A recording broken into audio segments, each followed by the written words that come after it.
très lente à l'intérieur même de l'appartement. La porte franchie, ça suffisait pas. C'était que le début. Très certainement. On parlait tout à l'heure et on disait justement que c'était pas du storming, c'était une progression calculée. Clear and control, on vérifie chaque pièce. Ils ont bien fait. En anglais dans le texte. Patrick Sauce, vous êtes également l'un des envoyés spéciaux de BFM TV sur place. Tout à l'heure, vous évoquiez l'arrivée, la présence d'une ambulance, peut-être pour prendre en charge trois blessés parmi les forces de l'ordre, dont un qui serait dans un état assez grave.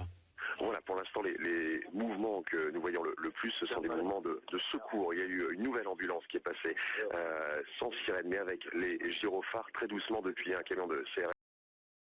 S'est replacé pour nous boucher la vue, mais on a vu également, alors qu'il y a depuis très longtemps maintenant un camion de pompiers avec une échelle, un deuxième camion est arrivé, un camion grande échelle de pompiers qui est venu vraiment contre l'immeuble. Alors c'est vrai qu'on regarde également les policiers qui ont notamment leur gilet de la police judiciaire effectuer des mouvements, je dirais, un peu plus, non pas sereins, mais en tout cas qui ont l'air de vraiment savoir ce qu'ils font. C'est un peu plus rapide du côté des pompiers qui pour la plupart ont remis leur casque depuis quelques minutes et qui s'activent beaucoup plus. On voit également des personnels du SAMU ou en tout cas en blouse blanche, mais pour l'instant les mouvements concernent surtout les secours, peut-être pour récupérer les policiers blessés.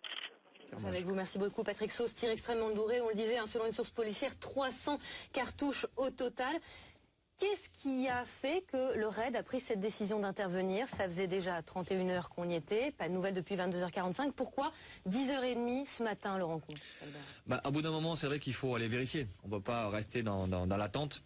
C'est vrai que on aurait pu penser, puisqu'il n'y avait plus de mouvement, que l'individu s'était suicidé.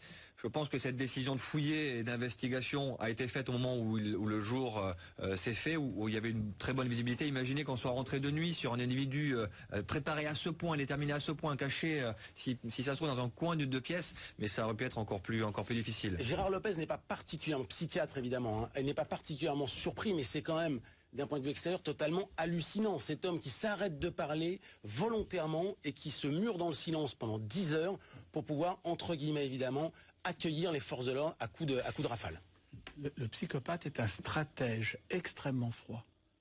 Il n'a pas beaucoup de possibilités d'introspection. Il peut pas rentrer profondément. Mais ça arrive souvent, ce type d'événement, cette attente volontaire, ce silence volontaire, pas cette attente, ce silence volontaire pendant ces heures. Une manipulation extrêmement bien réussie. Et puis ça arrive souvent quand vous êtes dans la bonne catégorie. Je rappelle qu'il avait dit lui-même qu'il ne voulait pas se suicider. C'est ce qu'a rapporté Claude Guéant hier. Il voulait mourir les armes à la main. Voilà. Deuxièmement, le missionnaire, catégorie criminologique bien connue, va jusqu'au bout de sa mission.